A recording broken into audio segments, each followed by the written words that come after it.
مساء السعادة عليكم، ازيكم عاملين ايه؟ كل سنة وانتم طيبين. طبعا كلنا خارجين من العيد زهقانين من اللحمة ومن الطبيخ ومن الكلام التقيل الدسم ده كله، فمحتاجين كده نعمل أكلة سهلة وسريعة وكمان يكونوا ولادنا بيحبوها جدا، بس من غير ما نخرج من البيت في الجو الرهيب دوت.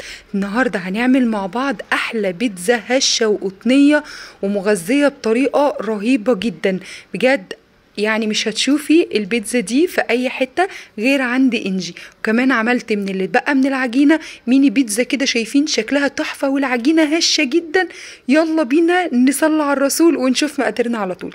انا هنا معايا المج العادي اللي موجود في كل بيت، حطيت فيه نص كوباية من المية ومعلقة كبيرة من السكر، وكمان استعملت الخميرة بتاعت حلو الشام، تحفة جدا جربوها مفيش ثواني. وشايفين التفاعل بتاع الخميرة، اللهم بارك بجد. الخميرة دي تحفة جدا، انا بحب منتجات حلو الشام والله يا جماعة كلها تحفة.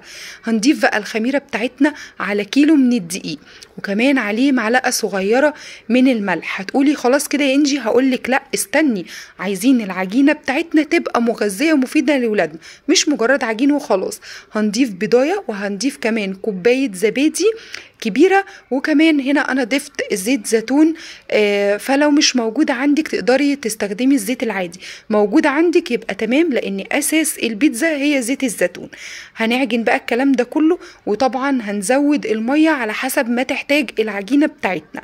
قلت لكم كتير يا جماعة ان دقيق عن دقيق بيفرق، فمقدار المية دوت ما بيبقاش مقدار موحد، لا انت هتزودي كده مية حبة بحبة زي ما انتوا شايفين كده، لحد لما العجينة بتاعتي كلها تلم معايا وتبقى مظبوطة ومش محتاجة مية. يعني انا مش عايزاها عجينة لا هي ناشفة ولا طرية مظبوطة.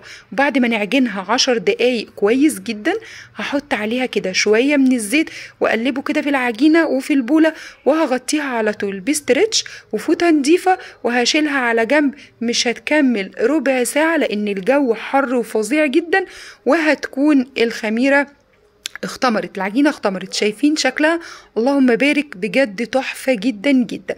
ويلا بينا بقى نديها بالبوكس في وشها وننزل العجينة، ونجيب بقى الصاجات او الصواني بتاعتنا زي ما انت عايزة.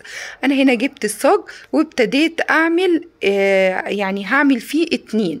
طبعا قبل ما نشتغل في العجين، يعني بعد ما عجناها وسيبناها تختمر وخلاص هنبتدي نشتغل فيها كده، شغلت الفرن بتاعي على درجة حرارة 200، وانا فرن 200 يعني درجة حرارة عالية.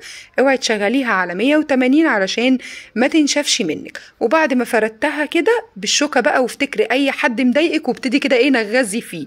تمام يا ست الكل، نغزي بقى فيه، يلا طلعي بقى الطاقة السلبية كلها فيه. وبعد كده هنجيب بقى الصلصة. هنا عندي انا استخدمت كاتشب موجود عندي، يعني سهلي كده على نفسك الموضوع. وهبتدي ادهنه كده هوت على الوش على الاتنين. بصي بقى، عايزة اقولك على حاجة، الحشوات دي براحتك، كل اللي تحبيه تقدري تحطي تونة، تحطي ميكس جبن، تحطي سوسيس، تحطي بسطرمة، تحطي جمبري وشوية سيفود كده، براحتك خالص خالص. اهم حاجة كده ايه، انك تظبطي حاجتك على مزاجك وعلى كيفك. طبعا انتوا عارفين ان احنا لما بنروح ناكل الحاجات دي في المحلات بندفع فيها تمن رهيب جدا جدا، ومع ارتفاع الاسعار والضريبة والخدمة يعني بندفع مبلغ يجيب سكتة قلبية.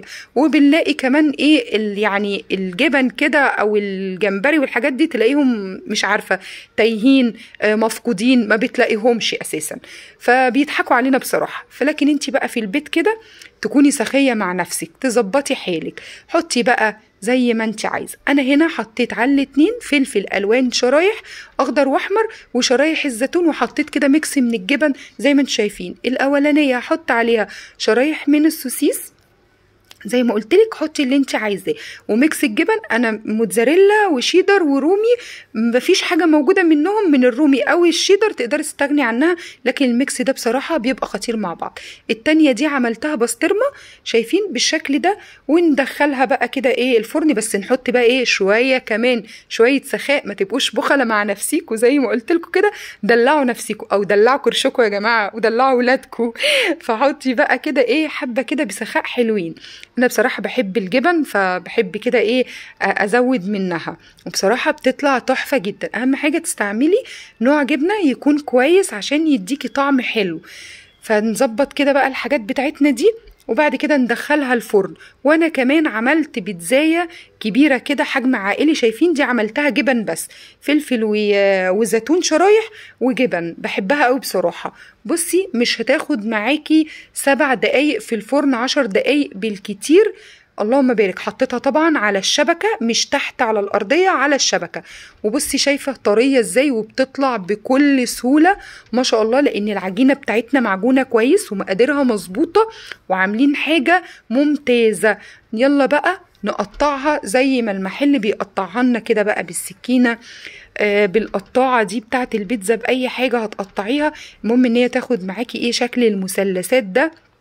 احنا لازم نكمل الموضوع كده لاخره، نقطعها كده عشان كل واحد يعرف ياخد القطعة بتاعته ايه وياكلها. طبعا بقى ايه شوية بيبسي بقى كده جنب منهم، شوية عصير، اي حاجة كده ساقعة فريش حلوة تطري على القلب، شكلها تحفة.